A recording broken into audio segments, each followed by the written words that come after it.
Hey, good morning. It's episode 349 of Odd Musings. That's right. And we didn't talk ahead of time, so now you get us live and impersonal. You're getting us. This is Odd Musings, the Raw edition. Yeah. So, Scott, why don't you go ahead and knock out a quick ad read? All right, I'm gonna play our latest commercial that Jill put together here. So I'll play that really quick here.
And there you go. Well, all right. Team Titans.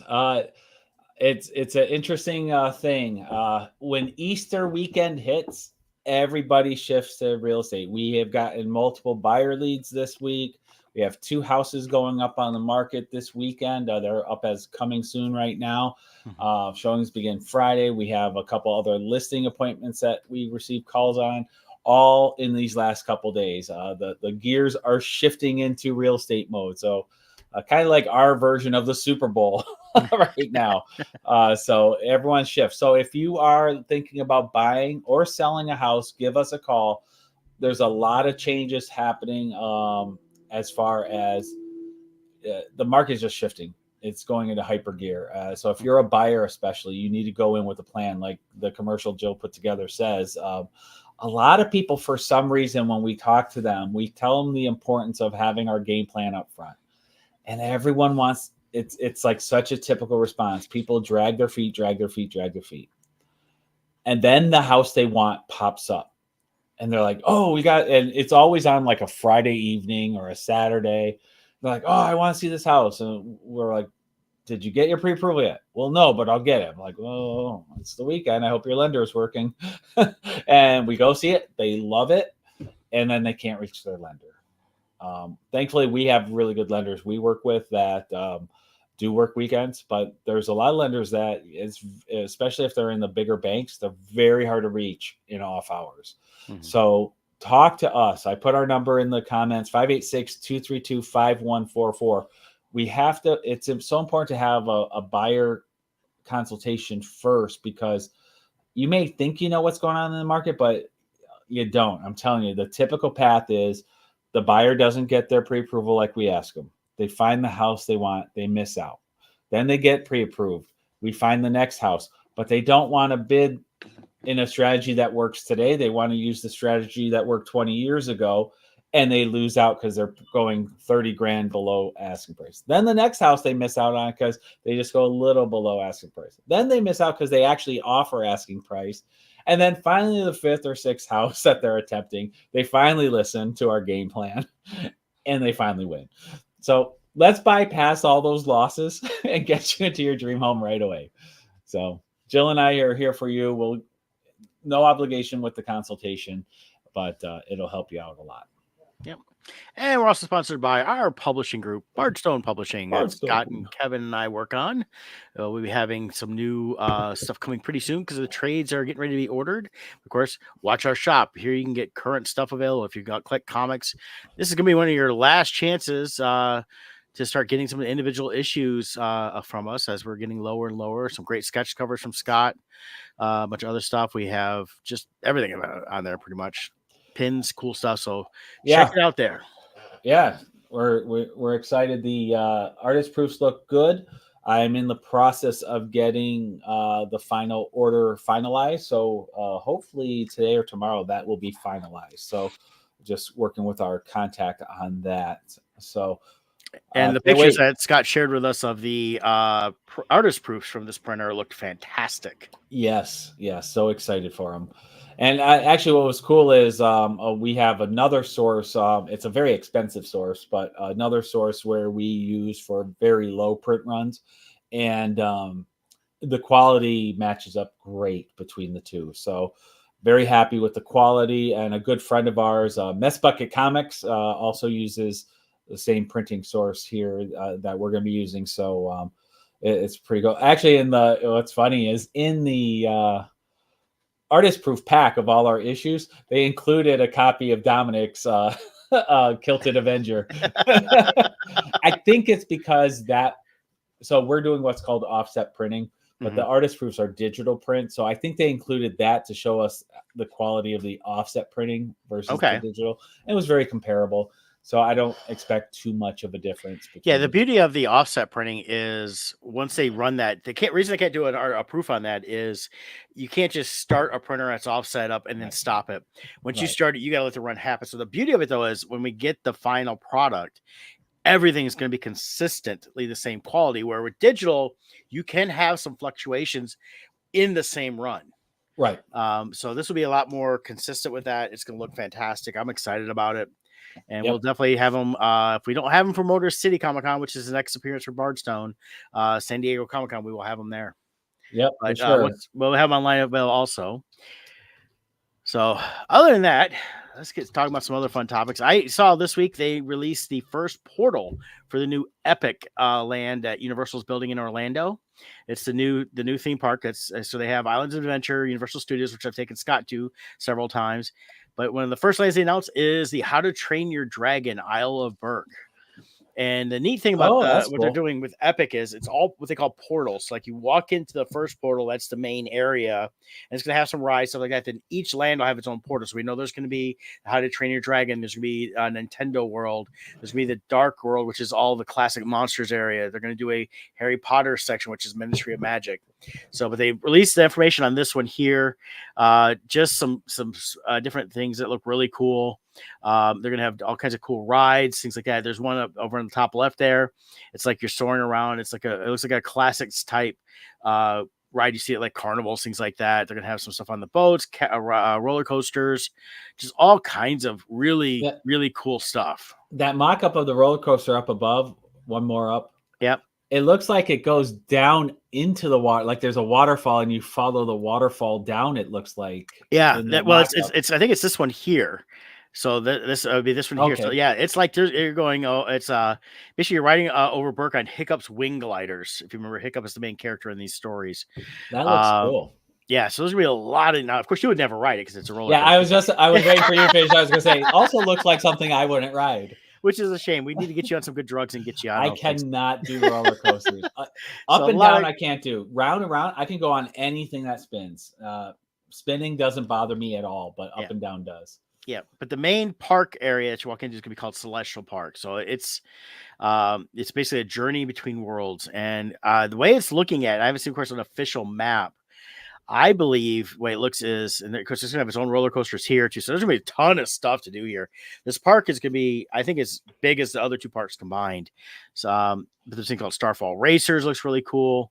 Definitely, this is not a park that you're just going to be able to run through like I do with Universal Studios and Islands of Adventure in one day and hit like highlights. This one here, you're going to want to spend some time in each of the place, but we know Super Nintendo World there, Dark Universe, stuff like that. Dark Universe, isn't that the Tom Cruise version of? Well, that was what they were trying to put that in there, but the reason they're calling it Dark Universe is it's experience. So now they got a new character here. It's Dr. Victoria Frankenstein to a shadowy landscape where monsters roam. So they are creating a whole new universal monster type thing. Yeah, of course, it's Victoria Frankenstein. They're going to be doing a lot of stuff like I know there's a Wolfman roller coaster, different things like that. So they're creating a whole new thing around that. And I wouldn't be surprised if we don't start to see eventually some movies coming out themed around that, stuff like that. So I'll be back down there in a few weeks. We'll be able to see any of this stuff, of course, because it's not gonna be open until next year. But those are the four main lands right there, which is the Ministry of Magic, Isle of Berk, Super Nintendo World, which I know a lot of people are excited about. Dark Universe. In fact, that one's got the Super Nintendo world's got the Donkey Kong roller coaster, and it actually jumps the track. Oh, wow. They have you can see it in this work. There's a bar that's underneath that moves it from one part to the other, but it looks really, really cool on all that stuff. And I thought that was a neat little thing to see. And as much as I'm meant to go on like Universal, Disney, and all that, it's gonna be crazy. So we got Jacob Bear chiming in. Hey, Jacob. Yeah. How are you? Jacob's another great comic creator. Yeah. Lots of great products he puts out on Kickstarter. Yeah. So regarding those parks, though, the How to Train Your Dragon. Now that's been a very successful franchise for a while. Yes. Are they looking to grow that franchise more? Because I feel like it's hit its heyday as a franchise already. So I wonder if they're looking. Well, as an animated run, I believe it's hit its heyday. They're going live action with it. Oh, so has that been like official or official? Yeah, I'll see if I can find it. I saw an official thing on it. So nice. It's been it's one of those properties. It's a DreamWorks property that they have. It's a great property. I love the story. I enjoyed all three of the main movies. They had I watched some of the TV series, the Burke one that was really good. So yeah, next year there will be a live action. Let's see if I can find something good here with it. Here we go. No, that's all fake. Fake. I hate the fake stuff. So much fake stuff pops up anymore. And that. The perfect person to play a live action. I forget the main character's name. The boy who Hiccup. His name is Hiccup. Yeah, the main character is Hiccup. Oh, what's the name of his dragon? Oh, you're talking about the Nightshade. Yeah. What's the name of the one that rides the dragon? That's Hiccup. That's Hiccup. Yes. Oh, I didn't realize that was his name. For some reason. Wow, you really watched Toothless. These? Well, it's been a long time. Yeah, Toothless. Yeah. But the perfect person is Jim from The Office. When he's clean shaven, he looks just like that character, I think. Well, I think Jim from The Office has gotten a little too old. Well, you could do it 50 years later. Well, yeah. 50 years. But, so here's this right here. It's from The Hollywood Reporter. And that's who live action. It finds Hiccup and Astrid. That's the male and female. So it's going to be Black Phone star Mason Thames and then Last of Us actress Nico Parker. And that, so that's about the information I've really seen so far. I mean, it's in works right now, so it'll come out next year. So I assume they haven't started filming; they're about to. Yeah, because a year I gotta imagine there's a lot of CGI to do for a film like that. Yeah, so it should be really cool. Now the main kid here playing Hiccup. I was looking to see what he was in here. He was in For All Mankind. Black Phone. He was really good in Black Phone. He was leading that. It's been a couple of years, so he's a little younger there. But so he's in that right age, that teenage age to do this. So he's legitimately 15. I don't know if he's 15, but he's in that age range. So I said something about 15. No, I didn't. No, on the screen when I was reading the article, it said something about 15 years. Let me see here. He's talking about something else. See, I was just skimming through real fast, so. He might be 15. Yeah. Yep. 15 years. Yeah, he is 15. Yep. Oh, okay. So he's at the right age because Hiccup would have been in his teens, stuff like that. So and it's rare for Hollywood to actually use a 15-year-old for a 15-year-old part. Usually they'll have like a 25-year-old who looks young. Well, I think they're getting a little better with some of this stuff. And mainly when you're dealing with a film like this, if they're going to take this into a multi-franchise live action, if it does well, they did 3 of the animated films and they were all really good. But if they do live action, they could change, they probably go a little more with the story, maybe a little more, not so much kid is more adult, but not full on an adult, thing on there. But they could actually take it in different directions. Right. And so you want an actor that can grow with the part. Yeah, you'll have a solid 10 years with him. Yeah, because in the animated one, if you watch the first one for the third one, they aged him up each time. So he did the last one, he was 10 years older and all that. So this is, I think it's exciting. I like the How to Train Your Dragon. I mean, it's all from a series of books that wasn't even really that story. They were more like just about dragons and stuff like that. And they had a little bit of the characters, but my understanding, they weren't even this fully developed as they've taken it in this animated stuff. So yeah, should be cool. It's a fun little world they've created with they're all, what are they, Vikings? Are they Vikings? They're basically like Vikings. Yeah. Yeah. But the way they have the tribe and the elder Vikings and the parents, and it's been a great dynamic and a great family movie. So Mhm. I look forward to see what they do with the live action. Yeah, it's I think it should be a lot of fun. It does say here that Gerard Butler will be reprising the role as Stoic, which was the father Yeah, in he the was the movie. voice, right? Yeah. Yeah, which is perfect because is he's definitely hit an age where this would be a good role for him. And Well, and with his original breakout role in the 300, he's established himself as that kind of personality. So he'll be well received yeah, playing that kind of a role. so yeah, it should be really good. I'm excited to see that. And again, sometime next Nice. year. And I think it's what they're doing with the whole Epic thing is they're going to be tying things around it. Now, I know the Ministry of Magic area there was originally going to be a Fantastic Beasts. That was the rumor. Well, when the Fantastic Beasts movies just did not materialize properly, Yeah. it still looks like it's supposed to be Paris, but they're calling it Ministry of Magic. So I'm not sure. They haven't announced everything with that. So it'll be interesting to see what they're going to do with that as a Harry Potter land, and what kind of rides they incorporate into that. Because Speaking of, really, it's all been Nintendo and now the How to Train Your Dragon we've really seen a lot yeah. of. So speaking of Harry Potter and Fantastic Beasts, you're my resident Harry Potter expert. Where is that? Is that just in production limbo, or I don't think it's going to happen. you think Originally, it it's done? was they were told it was originally after with the first movie it was going to be 5 movies, Right. and there has not been word one on whether or not it happened. Screen Rant had something back in February. It looks like here. I was just looking up real quick. And they're sort of saying it's no longer going to be made. I don't think it's going to be. It didn't make the money. Yeah. They kind of wrapped it up in some ways with the last movie, and I think they knew that. The biggest problem I had with the Fantastic Beasts was I liked the first one a lot. I really enjoyed it. And then as it went on, the writing was just not there. Yeah. I think the problem is J.K. should have Rowling should have she should have wrote novels first.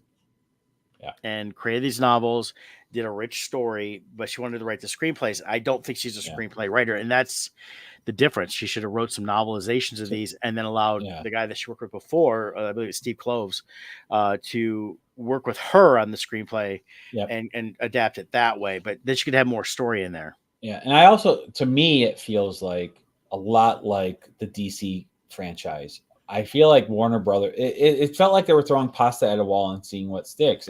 Right. Like with the original Harry Potter movies, J.K. Rowling had a vision that she worked through in the entire story and wrote as novels first. And then when she came to the movie side, she retained that creative control. Yeah. With Fantastic Beasts, I kept feeling like they were moving the target with each movie, trying to figure out, it just didn't have its own defined vision. Mm-hmm. And then in the end, I felt like the studio, I don't know if it was studio or J.K. Rowling's, but it felt like the DC where, well, we're going to shift the focus now to here and we're going to make it more about Dumbledore now instead of what it was. And it felt lost. I think it was. I think that it was one of those things where like, well, who do we follow? Where do we go? Harry Potter you follow Harry and you follow the trio, where here it was following Newt. In a lot of ways, and then it became the Dumbledore show, and it should have just stayed with Newt and exploring. And they broke up that core cast that was so lovable. Yeah, I think they started making it work in the second one, and the third one they broke it all up, and it didn't feel right. Yeah, because if it's stuck with Newt, Jacob, Queenie, I'm blanking on the sister's name. Those 4 characters, you could have had a solid thing dealing with an issue.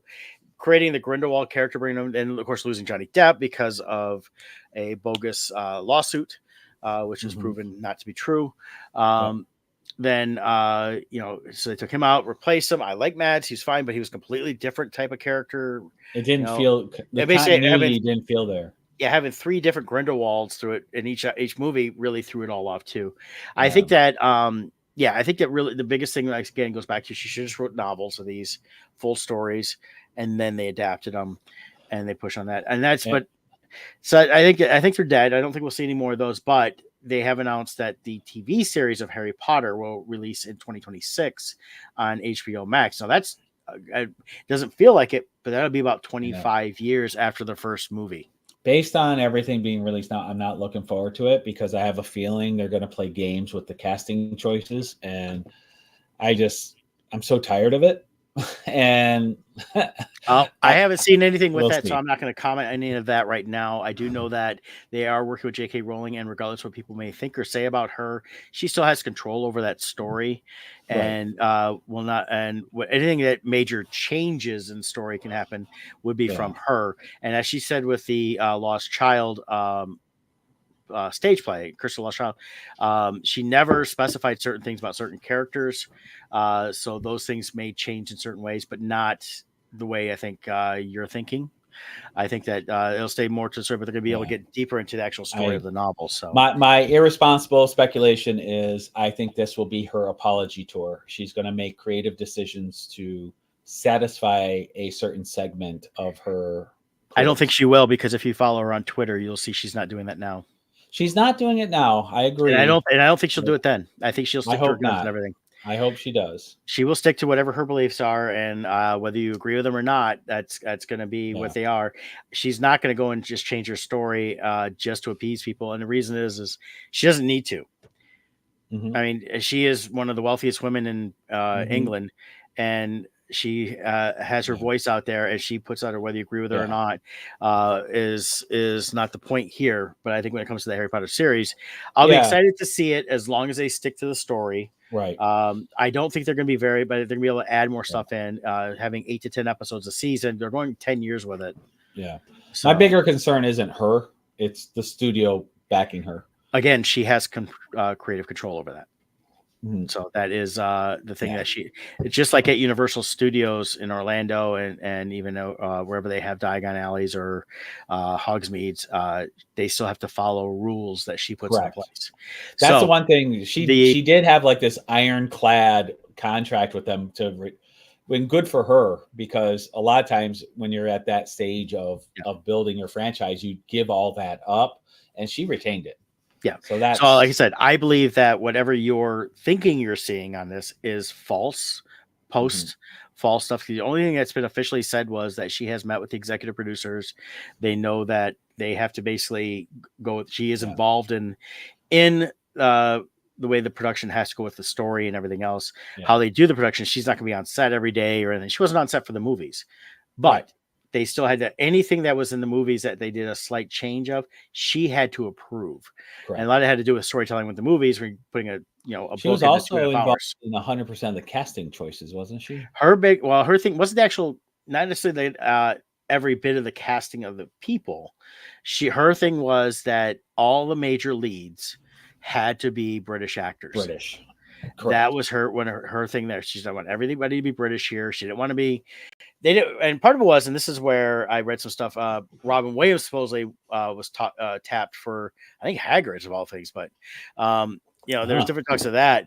Problem with Robin Williams coming in to be all his improv, things Yeah, like that. I think I don't that know was if you all could more. control him. I don't think that would have been possible, but I think that was one of the things that was floated, and she said no, that it has to be a British actor. And Yeah, Robbie Coltrane, may he rest in peace, he embodied that role during the whole time, and he really brought a lot out into it that I don't think somebody else yeah, could have. They really did a good job of finding. But like, you watch some of the behind the scenes stuff, they talk about how they found Daniel Radcliffe.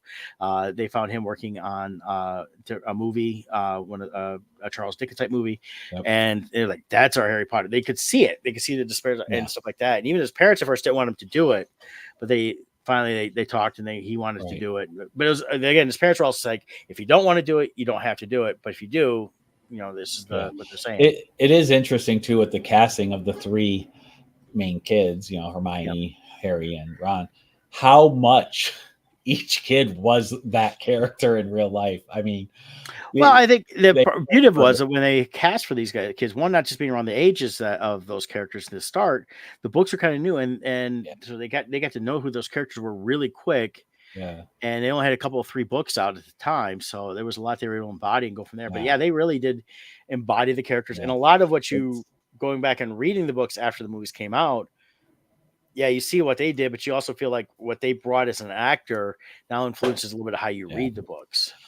The hardest part though is even though the Harry Potter. I mean, geez, when did they come out? 97. First book was 97, and then I think let me see here. When was the first movie? That was 2001. 2001. So 23 years since the movies have started, and the Yeah. actors just all almost every role Yeah. is like iconic. Like even like McGonagall and Hagrid, and Mhm. it's like it's so hard to envision. And I feel bad for whoever gets cast in it, only because even if you do a stellar job, though the previous was so good and they're so rewatched now, it's gonna be Yes. hard to shift into a different person playing it, even if they do spectacular. So they whoever goes in there has got a huge weight on their shoulders. Well, and I think they know that, but I think also the current cast of people from the original movies that are still alive, they're especially the younger ones, are all talking about it. They're like, yeah, it's good to hand it off, things Mhm. like that. But yeah, the book releases, you had the first four books came out in 97, 98, 99, and 2000. So she was Okay. cranking through books and she was writing them then. And those are big And then, books.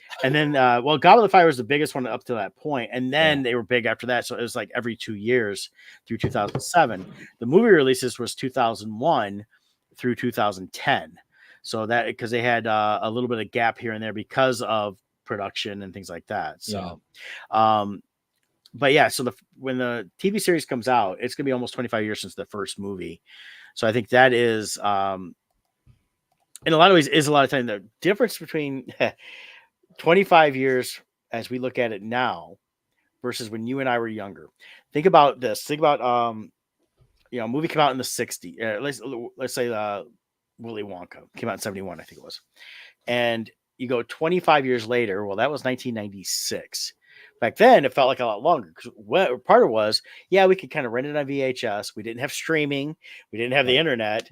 And I think with the internet streaming and all this stuff over the last, 25 years that have really built up, all the younger kids are so used to be able to just I want to watch Harry Potter. Boom, there it is. There We it had to is. wait for it. We did to go rent it, own it, Right. put it on. It was a So when lot. something was rebranded 25 years later, it might have been 10 years since Yeah, you saw it. but you also didn't have all the fan posts and theories and behind the scenes and Right. all the articles popping up continuously for 25 years that they have now. We wanted to Right. read something. It was either we catch like an Entertainment Tonight type show, Yeah. or we have to wait for a magazine to come out to talk about some of that stuff. Yeah.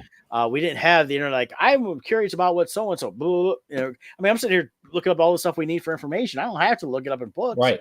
It's at my fingertips. I Back think, in my day, we had to remember things. and that's where it's like 25 years later. We're talking about this series coming out and it's having to live Yeah. up to this.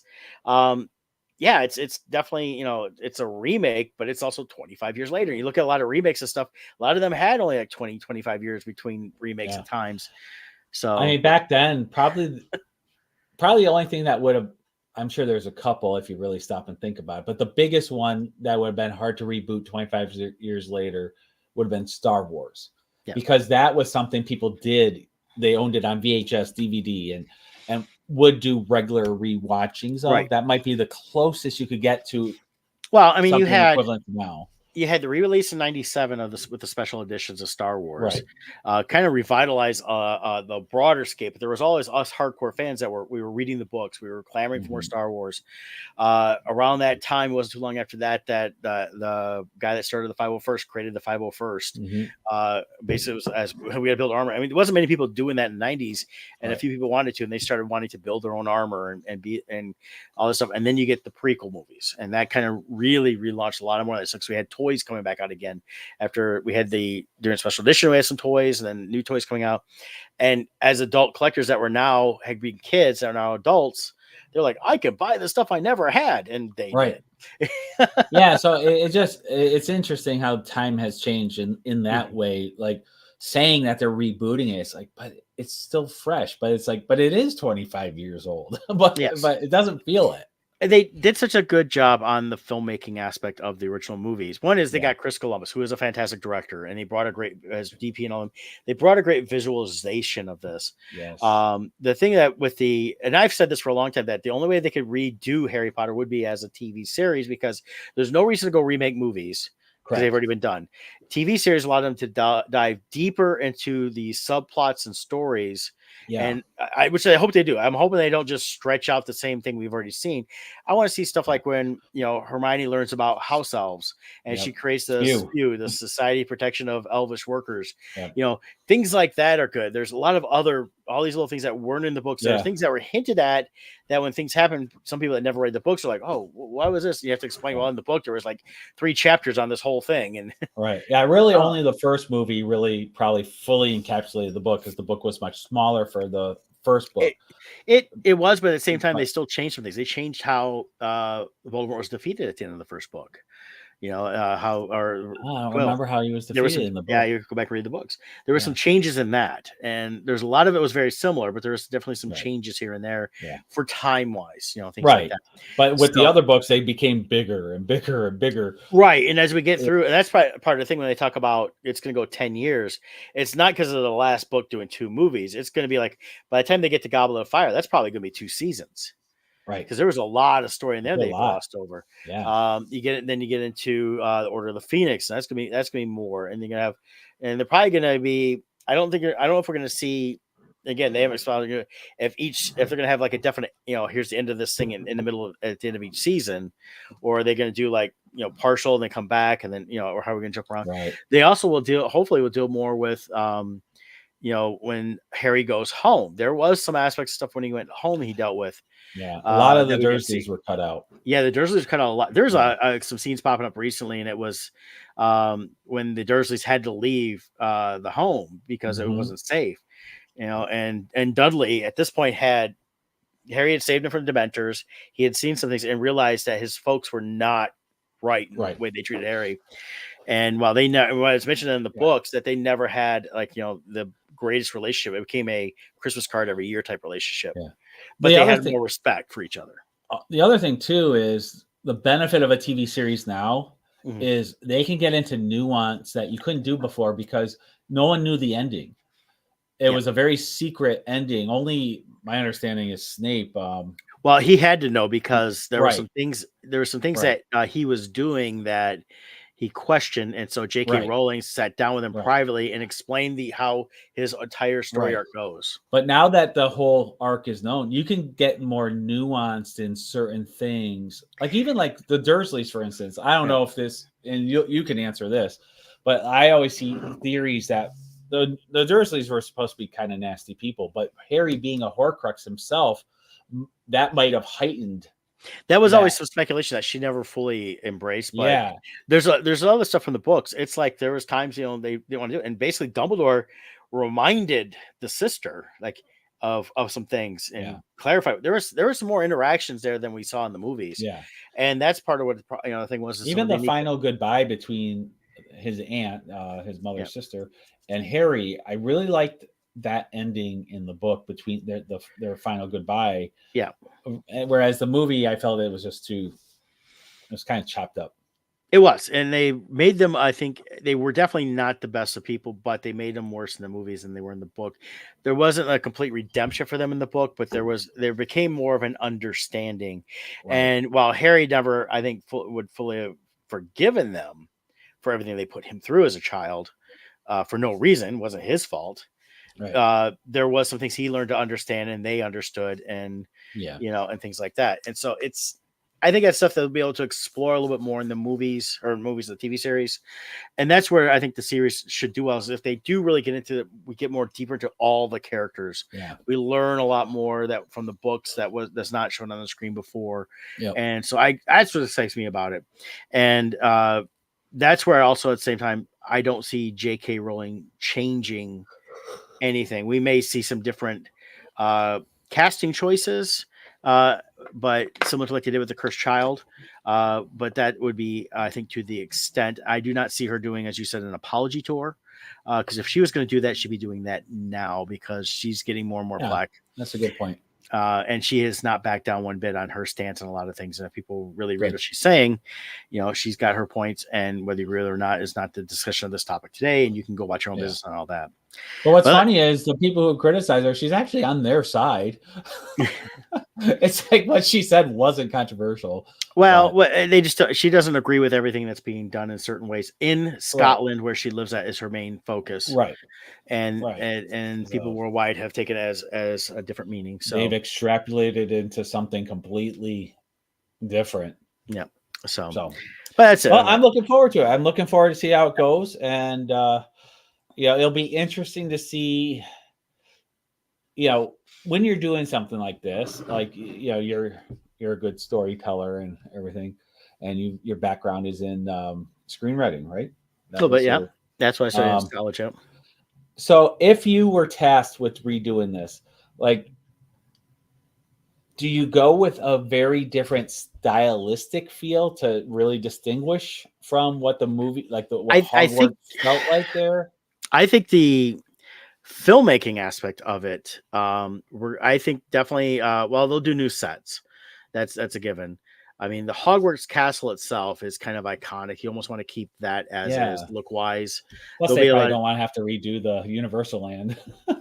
Well, they won't. And I think what we'll see though is, I mean, if you look though at the original first movie when they get into Diagon Alley looks way different than it does at Universal, Yeah. basically because you can't recreate it exactly that way. But I think we'll see uh, a little more depth into it. If you go look at the Hogwarts Legacy game, they really got to expand the way that things looked in a lot of ways, but they kept the iconic look of certain things. Yeah. And that's where I think they'll stick to that. I think it'll be definitely done like a Game of Thrones style in terms of that filmmaking. Be a mix between the physical sets and the virtual. Um, it's going to be interesting to see what they do and how much we get to explore some of those areas in these stories. Um, things like Yeah. that. So I wouldn't want the series to be this way, but I would like to see a short film done just to see how it turned out, where like Tim Burton does a Harry Potter short story or something, to see how a Tim Burton Hogwarts would look. well, I think it'd be definitely. We know Bellatrix would be in it. Well, yeah. Well, not anymore. They're not together and have been for a long time. So Oh, so he doesn't use her anymore? no.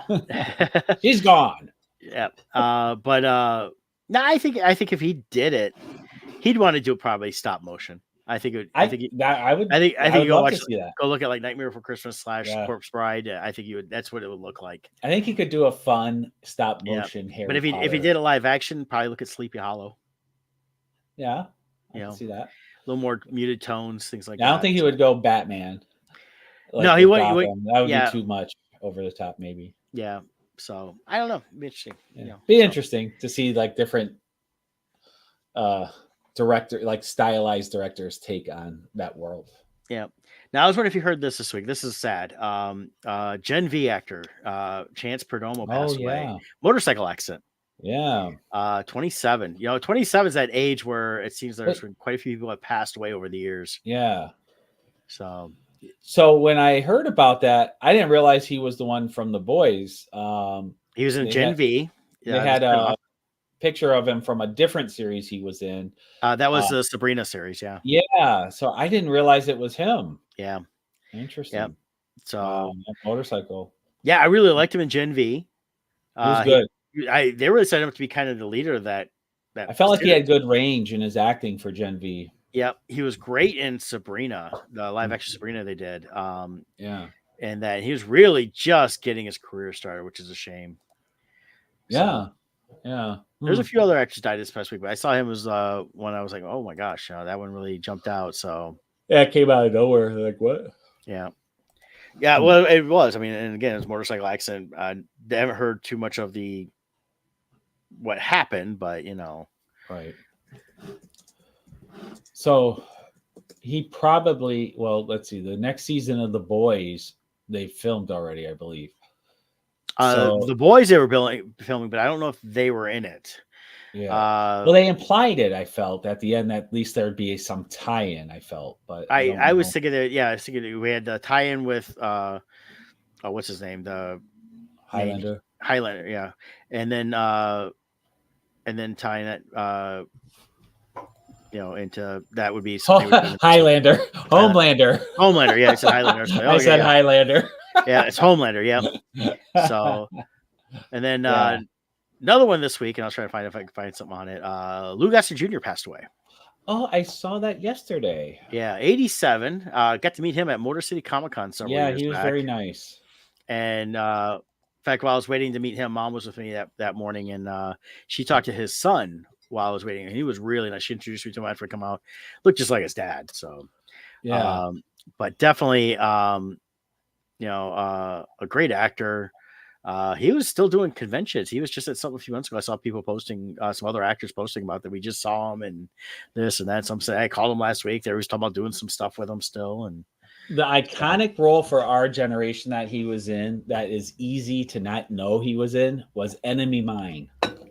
yes, He was great in that. I never knew that was him until many, many, many years later. oh yeah, But yeah, and I'm trying to find. I think it's called The Reason. When I mhm. got to meet him at that same show, I believe that you're talking about. Yeah. He's Um, only been there once, as far as I know. So yeah, and his fate. I asked him about what roles. Or were you part of that conversation? I can't remember if you were with me or not. I don't think I was But with you. talk about his all-time favorite role for him, Hmm. and his most proud role was the movie The Reason, where he played Pastor Jim. It was a Christian movie, and he talked for about 5 minutes or so to me about that movie and how glad he was he got to do that role. So his faith was very important to him, and he really hopes a lot of people would see that movie. Okay. So that's what he talked about with me, as far as that goes. So I'll mention that. The Reason. That's cool. Yeah, I always know from a bunch of stuff over the years. Of course, An Officer and Gentleman is one of his most iconic roles. Roots, he's definitely well known for Roots. Um, I always liked him in Iron Eagle. That was one of my movies I liked Oh when I was yeah. a teenager. It was such a great one. And then Didn't they kill off the main guy in the second one? yeah, he wasn't doing the. So they brought at the beginning. He just came in just to film, so he could kill him off, move on Blow him there. up. Yeah, was it Jason Gedrick? I believe was the actor's name. And the thing is, this I think he thought he was going to do something else, and that was the only bit he could do. So it was his contract, and then really haven't seen much of him since. But Yeah. and then they ended up doing like 4 Iron Eagles with a total of Lou Goss was in all of them. Even bringing in some Soviet era stuff, whatever, Yep. towards the last couple. In fact, I think the picture I got was signed. He didn't have an actual Iron Eagle one, and I didn't have anything. So when he had was him from Iron Eagle for like 4. I'm gonna get Iron Eagle, and that the other one I really liked him in. I'm gonna have to dig up to watch because it's not available to stream on any of the regular platforms right now. I think Tubi has it, but it's got commercials, and that irritates me anymore. Because I hate the way they do their commercial breaks on some of those stuff. Digstown. Oh wow. With James Woods. Yeah. And James Woods posted how they became lifelong friends at that point. And that was such a fun movie. I like that one a lot. Nice. Have you ever seen Digstown? I don't think I ever saw that one. I've heard of it. That's the one where James Woods gets out of prison, and basically he's setting up this scam for this town. You got Heather Graham was young in that one. And then he's friends with the character that Lucas Jr. played, who's an ex-boxer. And basically they set up a score. Bruce Dern's the bad guy they're going after. And it was directed by Michael Ritchie. Came out in 92. It didn't do great at the box office. If you look at the ratings, the reviews are never that high.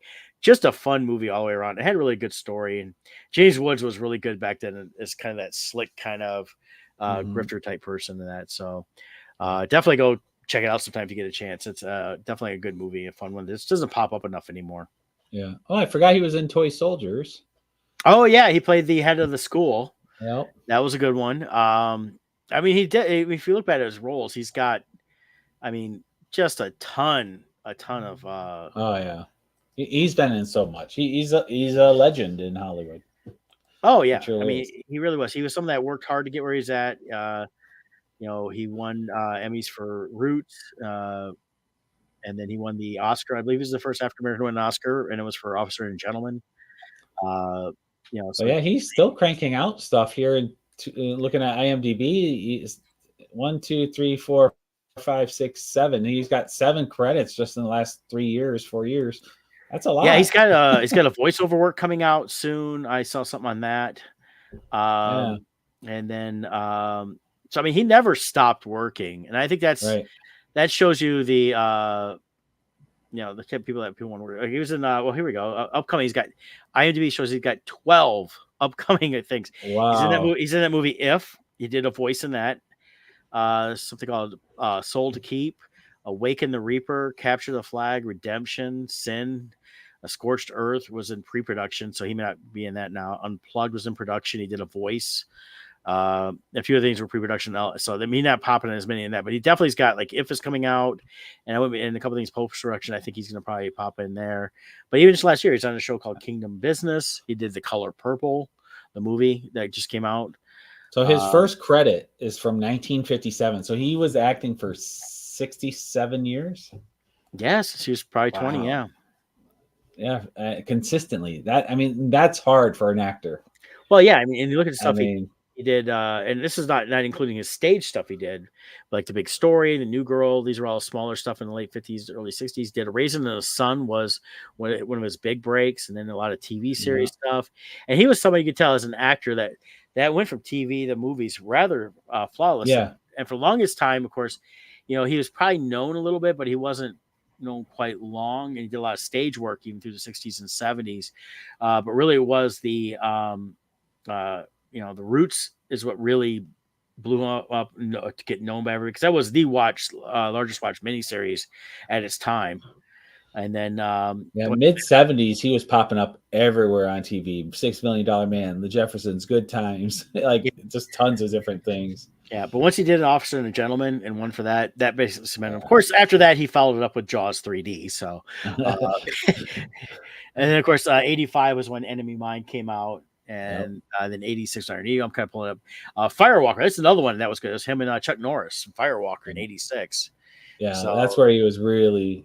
Oh, The Principal. I forgot about The Principal. Yeah, that was a great one too. And then, like I said, all the Iron Eagle movies he did, which got a little ridiculous on that. But he was in the first Punisher in 89.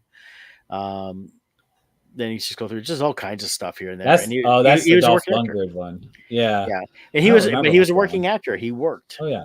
So a lot of cool stuff there. Oh, cool. Well, he had a great career, hopefully a great life. And as far as I can tell, he did, but I don't know much about his personal life.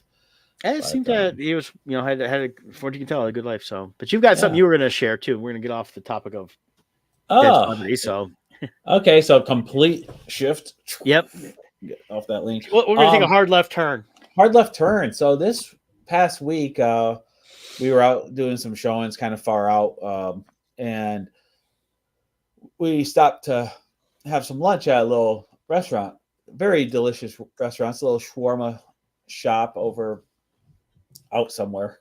I wish I could give you the exact location, but I don't remember it. But anyways, little shawarma shop. We went in, ate, and they asked us, like, we mentioned it's our first time there, so they asked what brought us out that way. So we told them we were realtors and we were looking in the area. So that naturally, when you say that, people want to start talking about, well, what's going on in real estate and the pricing, and they were talking about inflation. That steered the conversation to inflation, how high housing prices is and food prices. So he started sharing how, as a restaurant owner, how his costs have just skyrocketed. He was saying a couple years ago, 3 years ago, I think he said 3 years ago, a case of chicken was $90 or so for a case of chicken for him to buy. And now it's $168 for the same quantity of chicken in just a couple years. And how do you fight this? How do you stay in business? And what he mentioned is, on a weekly basis, he is visited by meat distributors who are trying to sell him 3D printed meat and for half the cost. Mm-hmm. And if you don't know what 3D printed meat is, I've got a little video here, so we can kind of play the video. I'll mute the thing, but it's so bizarre. Warning. Let me get there. Oh, of course, the ad. Got to get the mandatory advertisement out of the way. Yeah. So this is just a quick little thing. They literally make some kind of goo, some organic goo. This sounds like the from 5 years ago, the pink slime. Do you remember that? Exactly. It's just they figured out how to do it so it looks like meat, I think. And it also reminds me of Soylent Green. Mm-hmm. But this is what they're making now. It's this faux meat manufactured with proprietary ingredients, so you don't know what's in it. And this is what they're trying to sell. And according to this guy, all these meat. I'll pause it so we don't get dinged by YouTube.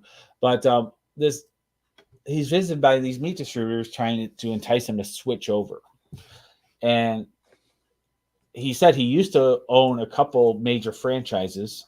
Um, he named them to me, but I won't say them publicly. But very popular fast food franchises he owned. And as an owner, you get to kind of see behind the curtain at how they make their meat and stuff. And when he saw the changes that were coming, he said he could not conscientiously own those franchises anymore and sold them off and became an independent, so he could control what he's selling to his customers. Because he's like, if I'm not going to eat it, I want to sell it if I don't want to eat it. So that kind of gives some pause and makes you think. But it just got us thinking, like, these things. And then there's Joe chiming in. My stomach hurts just watching the 3D meat video. Yeah, and I've seen some stuff on this too. CBS on Sunday Morning a couple years ago, one of the reporters went to a place where and it was not available for human consumption yet, but they were 3D printing chicken. Basically, it was lab-grown chicken breast without using chickens. Yeah, and there's some videos going around now of people buying chicken breasts from the store, and at home they're washing their chicken, which technically you don't have to do. But I'm starting to think I'm going to start washing my chicken, because what's happening is when the water's hitting it, it's like pulling apart. And like we saw in that 3D video, it does this printing in these strips to make it look like a real thing. But it's coming apart in this stringy way, and that's not natural. And so people are in the comments are like, that has to be 3D printed chicken. That has to be. And who knows what it is, but chicken didn't used to do that. No, and the 3D printing is not it's technically anything that's been out 7. If you look, there's articles going back 6-7 years now about this. Yeah. And looks like Europe's getting a lot of it, stuff like that. But if you look at it, it's like the one here says it's made of, like, one says made of beetroot, seaweed, pea. I mean, so it's not even made with meat. It's just they're mixing. It's almost the vegan substitute. Well, and that's what it. And if you notice, all those stories are from like 3 years ago, right? Yeah. But here's the thing. Let me put this up. So about 3 years ago, they were promoting it as a vegan solution, but really all they're doing is perfecting it. Yeah. And here's what's been coming out more recently. And if you paid attention to the news, they've been pushing this. So here's Tyson Foods. This was back in October. They announced that they have this partnership with Protix Food for a more sustainable protein production. When you read through the article, what you find out is Protix is a insect harvester. Mm-hmm. And they make mealworms and all these different types of insects to grind up to make into flour and other things as a alternative protein source for our food. Mm-hmm. And with these 3D printed meats, you don't know what is in their gooey paste that they're using. Yeah, and as big a deal as the pink slime created, people were all upset about this from 6 years ago. 5-6 years ago about that's pink slime, and they're making ground beef, and that, which, by the way, when the article says that the FDA have classified it as ground beef now. Right, they changed the classification, so they can sell this to you and say it's beef or chicken. Mm-hmm. They don't have to tell you what it is, as far as I can tell. I mean, maybe I'm wrong. But I believe that they still have to reveal somewhere on the packaging things like that. They're supposed to, anyways. But they come up with interesting. Maybe the one thing. Here's the thing, though. That's what I've noticed while shopping is things like eggs. It literally says ingredients, egg. Right. I mean, it does. If you go look at your carton of eggs, that's what it says: ingredients, egg. They have to share what the ingredients are. So if they get into when they do something else, I mean, chicken. It's like if it's something else besides chicken, it's got to say what it is. Right, unless they change the definition to say, like, this can now be classified as ground beef, So the question is, what's in it? So here's some examples. These are the official names. If it's crickets, it's this Aceta domesticus or Grylodus sagilidus. Mm-hmm. Mealworms is Tenebrio molitor. Grasshoppers, Locusta magritura. Yeah, I see the So word locust. I'm going to be like, I don't think so. No.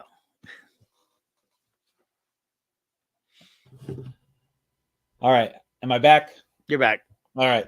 I picked up my phone and the cord that I'm tethered to for my Yeah. Wi-Fi moved. Anyways, yeah. So they have, but they use like these Latin terms and different names for what they are. So if you, how many other things are on ingredients label that you don't even know how to pronounce? As much as I've never been big on the organic stuff, because I think a lot of that is because again, it's government saying this is organic because they paid money to make it organic. Correct. More than because the thing is like people think organic means they don't use any pesticides. They do. There are still some pesticides that can be used, things like that. So it's not all this organic is not always the healthier option. Right. But when it comes to meats, organic means it's an actual cow or a chicken or a lamb, or a pig. Yeah. And I don't even know if I trust that anymore. I think really it's getting to the point. It's like, yeah. Well, I think it's getting to the point where you have to start sourcing your food from local farmers. And I've done that with steaks and meat, ground beef in that last few years ago, and we're just about out of that. And tell you what, it was better tasting than the stuff I get in the store. And use my brother as an example. He was having trouble with red meats buying in the store. When we bought the cow, we bought half cow. He didn't have the stomach issues, and that's because they do put stuff in those to make the redness you see is not natural. Well, the other part too is, according to this restaurant owner, he said he used to work in a slaughterhouse. He was a butcher, and when you do it properly, he said, you after you slaughter the animal, you hang it and let it drain for a few days.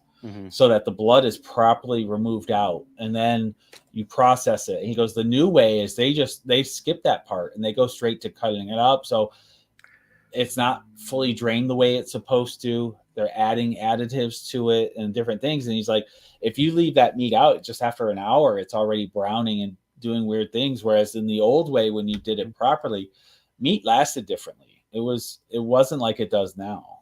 Right. And he said it tastes better and everything else. He goes, the new way they process even real meat, they don't process it right anymore. They rush it, and it can cause problems. Well, and definitely looking local sources, if you have them, is always a great way to go. There's a farm I bought stuff from that's over in Ann Arbor. They process their own. Yeah. They grow and process their own stuff. They work with the processing plant, I should say, because they don't process there on property, but it's all their grown meat, and it's pork and everything else. So. It's very cost effective. You get a large quantity. So if it's too much for you, go in with a friend or a family member. Well, and that's what we did. We split a cow with somebody else. So they got half, and my brother and I took half. And I'll tell you, we had a ton of meat for a long time. I still got some in the freezer I needed to finish up. A couple steaks and roasts. The ground beef was the best I'd ever had. Yeah. So it was great. Because it's not all that crap. Yep. It was all just the actual cow. Yep. Yeah. All right. Real quick, let's switch directions again. Dun, dun, dun. Gonna cleanse our palate. Talk about Asajj Ventress last week on Bad Batch. What a fun episode. I have to admit, I gotta get used to her having hair. That's a little weird to me because I'm used to her being bald. But Asajj Ventress has been one of my longtime favorite characters. Filoni has just done a masterful job with this character for her past story arc, and look forward to where they go with this. Yeah, and Looking for Her is taken from some of the comic series they've done in novelizations, which takes place after we saw her originally, where she's no longer Dooku's protege, which she really wasn't. Right. She's gotten away from the witches, so she's kind of on her own. And there was a whole story tied in with all that was done in the novelizations and comics. So. Yeah, she grew up as a Jedi. She was a Padawan, and during the Purge, and then Dooku. She had a lot of anger issues from that, and Dooku used her, brought her in as a dark Jedi, with the always dangling the carrot of making her his Sith apprentice once he overthrew Palpatine, and that's what she wanted. And then they had a great story arc there, and then she's betrayed by Dooku. And she realizes how she was used. And then she ends up as a bounty hunter for a little while, teams up with Ahsoka for a couple missions. And then she's kind of off on her own. And now here we see her come back and kind of get an update on where she's at. Yeah. And the whole lightsaber thing, that changed in novelization. She was paired up with Jedi Master Quinlan Voss in the novel Dark Disciple. The lightsaber going yellow is kind of that heading in between. She's not gone Jedi. She's no longer Sith. It's hitting that kind of in between. It's kind of that gray Jedi area where it's not Mhm. really Jedi always. It's just Force users. So Yeah, and I think the problem there is it's an interesting concept to explore, but I feel like Lucasfilm is pushing more and more on that because I think Lucasfilm is just uncomfortable declaring that evil exists. So they're always trying to make everything some form of gray, I feel like. well, and But that's and I I do don't have an know. issue with that because they take good villains and they end up trying to redeem them too much. And the problem is you don't have to redeem your villain. Villains are meant to be there. You Yeah. have having good and evil helps tell the story.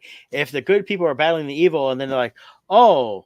You had a bad bowl of cereal. Oh, I'm so sorry. That's why you became evil. Let's make it better for you.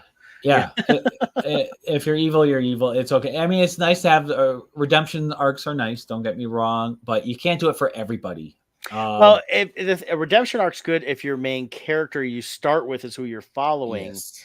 Uh, I'll use our book that Scott wrote, Crypt of Shadows, as a great way. It is a redemption story, and Yeah. our main guy is not necessarily the good guy at the beginning, but he's not Mhm. necessarily the bad guy either. Yes. And that's Yeah. where the difference is.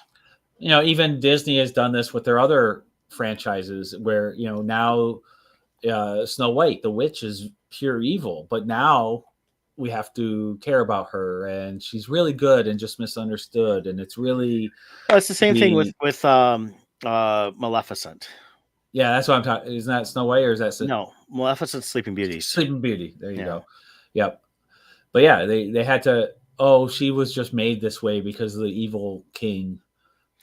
Yeah, where they ripped Yeah. her wings off. They did this to her. They Yeah. tortured. It's like, wait a minute, Yeah. why can't evil just be evil? Right. And because at this point, when the evil redeems themselves, even though they're good, and then, well, the Maleficent, like I said, I watched the first movie. I'm like, it's ridiculous. They it was a villain that could have been a great villain. They just you're trying to make you care, but you still don't care. But and then they go and do the second one, which I still have never watched to this day. But I was like, I can see in the trailer. I was like, okay, now you're going to take her from being redeemed to being evil to be redeemed again. I was like, no, Yeah. that's not how this works. And that Yeah. so, but you get into Zod's Adventures. Yes, she was a character on the bad side. She's not going for a full redemption here. It's just her course and path changed, but she acknowledges what she was and what she is are all tied Mhm. in together. She's not looking for a redemption. Right. She's still a former character, but she's also the same thing she was back then as, yeah, I'm not here because anything you do or who you are is impacting me per se, but when she chimes in, it's like it is for her own interests. Right. Uh, but at the same time, her turning over Omega or capturing Omega or anything else isn't in her interest. So, Right. things like that. So, And as a character too, through the past series, Clone Wars and other things, Asajj Ventress does have a history with Boba Fett, which is their biological brother in there. yeah. But Omega's an unaltered clone, just as Boba Fett is an unaltered clone. So they're aging properly and stuff. So I will be curious to see if down the road they have Omega and Boba's paths cross. I don't know if we will. We've only got, after the 2 that dropped today. Yeah. Well, I don't we've mean only got a few necessarily more weeks. here, but at some point, And it's possible. wherever. I do think though that Omega is still not 100% a Django clone. Okay. I think we're gonna find out her, and this is not from anything from today. So this is still pure speculation. Her and the other clone we met early on in the facility, who is very much like Omega, even sounds like Omega, things like that. That there was another instance put in there because they were trying to do something different. And that's where this whole season of M counts has been coming in. Yes. And to create that's why she's really a half, sibling to all the clones. I think there's another aspect that was. So you think there's a second donor involved for her cloning? I think so. I think that's how they were trying to get the M count put in. Got it. And they couldn't do it. You couldn't do it through Django 100%. Even with manipulating the gender, I think she is a mix that they were trying to bring in there. I think she definitely has the Django properties in a lot of ways, but the mix is where it comes in at. Who is it? Is it Palpatine? Because I mean, that's what they were trying to do with the sequel movies, or is there another force sensitive person that was put in there that may come out later, like maybe Asajj Ventress. Look at the hair. So things like that. But I don't know. I mean, so we could theoretically have a Palpatine moment where he says, "No, Omega, I am your father." possibly. You know, it's one of those things where it definitely could be a lot of things. I mean, it's. I think that's what we're gonna see on this. And without giving anything away for today's 2 episodes that dropped today, they don't explain any of that. And as I told Scott earlier, no Vader. So I haven't seen anything where Vader. I think Vader's going to be like a very small cameo, Rogue One-ish style towards the end. And that, but it's they're definitely converging now to get these last few episodes because we're down to like I think 5 or 6 episodes to go. So yeah. Well, I definitely am hoping for Vader, and my main reason for Vader isn't necessarily just for the sake of Vader, but when Filoni tells a tale and includes Vader, he does make Vader pretty impressive. I always like the way he treats Vader as an imposing villainous, like no emotion. He gets things done character. So every time Filoni brings Vader in, it has impact. So that's what I'm looking forward to. I think we might, but I don't think it's. I think it'll definitely be like a Rogue One style impact, maybe even a full episode. But I don't. Right now, at least this week, he's not there, and we are definitely. We've only got about 4 more weeks left after this. Well, we also get a little taste of. Bad Batch is set up to be like this nearly invincible unit when they're working together. But they had trouble against Asajj. You saw how strong Asajj was against them, and she wasn't trying hard. And Vader is much more powerful. So I could, who knows what the end of all this is going to be. But Vader definitely would be that imposing figure that would be able to stop them as a unit. Yeah, well, the next 4 episodes are titled, according to this thing here, next week's episode is called Juggernaut. This week's is called Identity Crisis and Point of No Return. Okay. And then we have Juggernaut, Into the Breach, Flash Strike, and the Cavalry has arrived. Okay. So I definitely they're dealing with all this stuff here, and we've got a lot of questions really about Omega that need to be released. And I think that we're going to start seeing that next week. Yeah, and I'm a little scared, I got to admit, because you've got, last season they killed off a major character from the team, so that kind of foreshadows that no one is safe. So who knows? We saw a character fall. Did he really die, or have we been seeing him this whole season? Oh, this is nothing I know. This again, speculation. Interesting. Because we still see a lot of clones being utilized here, mixed with stormtroopers. Yep. So we could see that some. Yeah, technically all we saw was, I think, like cracked up equipment of his or something. Then they like have his broken helmet or something they showed at one point. His goggles. Yeah. Yeah. So that's technically all we saw. Yeah. So I do think it would cheapen the scene though. I hope he's truly dead. Because there's value to finality to a character that causes the viewer to have a more vested interest moving forward. If they bring him back, I have less fear of future characters being let go. Yeah. So I hope they don't do that. Even though I love that character. My thought is that we've been seeing him this whole season in a different capacity, and that he is not the same person he was. That he maybe like they did with Echo. Yep. Okay. So yeah. Something like that. So we'll see. Well, it'll be interesting in that. But yeah, this week's 2 episodes are great. I watched them already this morning, so I definitely recommend them. And you guys check them out if you guys are watching. Scott, I'm curious to see what you think of today's episodes. They're definitely the 2 episodes that remind me a little bit of the first couple episodes in terms of tone in some ways. Okay. So I know some people probably be like, "Oh, this is what I want." It's a necessary storytelling on 2 episodes to get us through these, to set up for the next 4 episodes. Yeah, they're turning the corner, and they have to bring the whole series to an end. Yeah, because this is the final season. So I trust Filoni's direction in this. And I'm wondering how much of an ending we're getting. I'm thinking we might get a Rebels type ending where we'll get an ending, but then we'll get a post screen that's X many years later that we could see something going forward. So I do think we'll get something going forward. Every series, my theory is they brought Ventress in. I have a feeling the next series is going to follow Ventress. Is my theory. That would be something. Or heck, even if they did a kind of a not really a full series on her, but like a hodgepodge series where we've pulled in different characters at times. Kind of a better version of the Star Wars tales.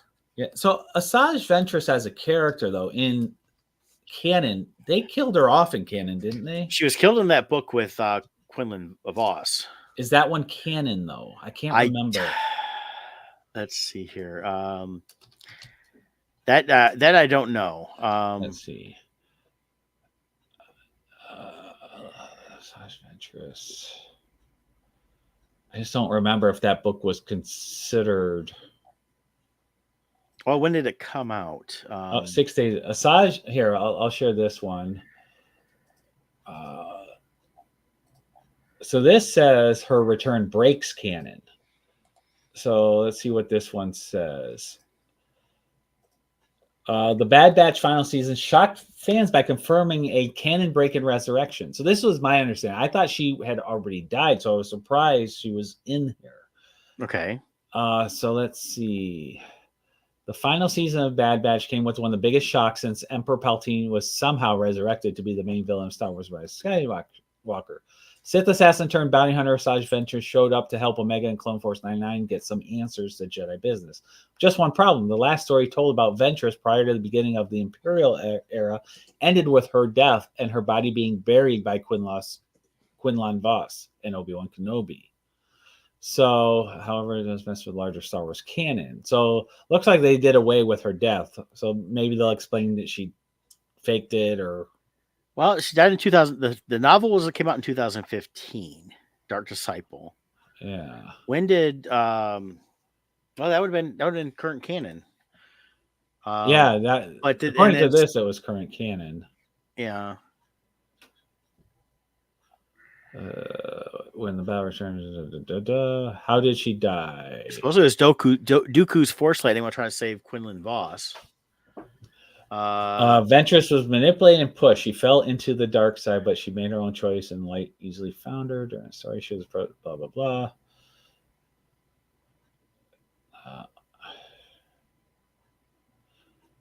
So here it says, in time, Voss returned to her again, asking once again to help him try to kill Dooku. Uncertain whether he had redeemed himself or not, Ventress agreed, and together they launched one final attack against her former master. The duel ended with Ventress saving Voss from a fatal blast of force lightning at the cost of her taking the brunt of it. She died in Voss's arms, having managed to find her own way back to the light side of the Force, and her sacrifice managed to free Voss from the dark side's grip for good. So Dooku is gone in Bad Batch. He's already dead. So since this was so this is what happened before. So all they have to do is come up with some Force reason why. Well, I mentioned something else in one of the other articles I just saw real quick about the witches embraced her back in or whatever at some point, and so she could have been resurrected or and we do have precedents for the Dathomir witch magic having some way of resurrection. But I know I think though that was in a novelization, and I know in TV series / movie stuff she wasn't killed in those. Correct. So that may be where Filoni said, okay, I didn't buy into the book as her actual death and time frame. I don't think Filoni will do that directly, though. I think Filoni is like along your lines. He doesn't want her dead. So Filoni, being the master that he is, will honor the canon, but come up with a loophole to explain it. I'm sure if it needs to be explained. If they go forward with her or not. And let's be honest, how many people read that book and remember it? I didn't even know about it till they were bringing Asajj Ventress back. So obviously, it did not. I mean, nobody was talking about it in any other Star Wars forums or anything else that we see. And that was 9 years ago it came out. So we had the expanded universe, which the vast majority of Star Wars fans know. Yeah. The new books, at least the circles I follow, like we all read the expanded universe books. We know them by heart. We know all that. The new stuff, I have no idea what the new stuff is. I Yeah. don't track it. I don't ever hear anyone talking about the new stuff. The only time anything comes up is if it's Thrawn, and Yeah. that's it. So Yeah, that's the only novels I hear about is the Thrawn novels, and there's so many of those now. It's just kind of like, yeah, eh. nobody cares about High Republic, Yeah. aka the Acolyte coming up. Nobody cares about those things. The Dark Disciple book came along that lines of that cusp where they made the transition over. So I think a lot of people think it's expanded universe, anyways. Yeah, I would say it falls with what they call the Legends stuff now Yeah, more than anything, where it's not really canon, even though it fell yeah, in the it came it was released during the time when that Disney was saying, well, anything yeah, comes out now, Star Wars is canon, and I yeah, think that was that had to have been something that was, even though it had been what 3 years before, 4 years or yeah, 5 years before that they were buying Disney. I think it was also fell in that time when they were projects were already in the works that yeah. they just released because they had the ability to. Yeah, just like the comic books are supposedly canon now, but does anyone read those? I haven't read them. It's too many of them coming out to keep I've up seen with. it. Yeah, I've seen a couple things where like there's a couple guys on YouTube that do really good summaries, and they'll put some panels up on the screen and talk about and summarize it. I'll every now and then watch those, Yeah. but if they do something major in the comics, no one really knows. Yeah, I don't think they're doing anything seriously major. I think Yeah, it's all they're taking it kind of like the explaining first. This also took in place like all the stuff with Luke. It's all in between the different yeah, movies, so they can't go too far away from it. So yeah. So we'll see. yeah, But I was glad to see her back. I love that character, and yeah, I I think you'll wouldn't like. mind seeing her as the main story moving forward. Yeah, it'd be nice to see if they did do something with that, and maybe they'll tie into Omega. We'll see. So Well, yeah, and they could tie her in with Ahsoka. yeah, Ahsoka and her have a history together too. I thought they worked very well together. yep, So I wouldn't mind seeing that again moving forward. yep. So cool. Hey, that was a lot of stuff this week. Yeah, we covered a lot. Yeah. So we'll see y'all next week. We'll talk these 2 episodes of Bad Batch probably because that's I think a good pivotal point for that series right now. Maybe I'll talk a little bit about. I've been watching the Only Murders in the Building series. Getting caught up on that. I never watched it before. It's pretty good. Oh, one thing I want to bring Yep. up too. Did you? I didn't see it yet, but I've been seeing tons of ads, and it looks intriguing. I don't know if it's good or not. Did you watch that 3 body count or No, 3 body problem? no, not yet. I haven't watched that one Yeah, yet. I'm trying to figure out what it is. Like, is it a bunch of short stories or I can't figure it out from the trailers. I keep seeing these different things, so I'm intrigued. Well, it's a So sci-fi series that's on Netflix. Let's see here. Wong from Marvel is Yeah. in it. I know that, and a few So it other says people. the basic premise is unsettling events put a group of brilliant friends on edge of a mystery unravels with origins tracing back to China during the Cultural Revolution. So Okay. D.B. Weiss, Alexander Wu, created by David Benioff. It's based on a Hugo Award-winning novel, so I'll check it out. I'll pop an Yeah, episode on at some I point want to and check take a that look at out. that. But I started to watch that Only Murders in the Building, and that's not too bad. I enjoy that one. Sometimes I feel like it drags a little bit, but the characterizations are fun. Yeah. And Jill and I just started rewatching. Well, rewatching for me. She's never seen it. Band of Brothers. I She's just never watched that a seen couple it. months ago. That was great. Yeah, so we're going through that. She's a huge Friends fan, so she was shocked to see Ross as a drill sergeant. Oh, Type he role. was a captain, Yeah, and he's a douche. yeah, yeah. And so that's been fun. So we're like 4 or 5 episodes in right now. So that series holds up. Such a quality series. So Again, we're watching that.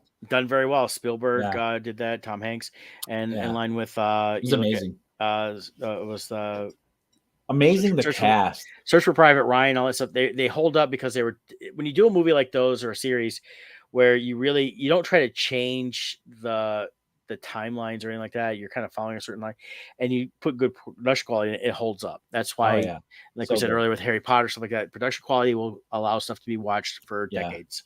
So we've been watching that, and then oh, and the last thing, who knows if we're here next week? April 8th is the solar eclipse, which is Monday, and some people say the world is ending. I don't know. I do know I've seen a lot of stories about National Guard, FEMA, and hazmat crews all over the country are being activated for that day. So I don't know. Well, That a seems lot weird of to that me. is because there's so much tourism going to be happening It's gonna cause congestion in this narrow band, but it's But not. It's just pretty wide, but isn't that narrow band. usually a police function, not National Guard function?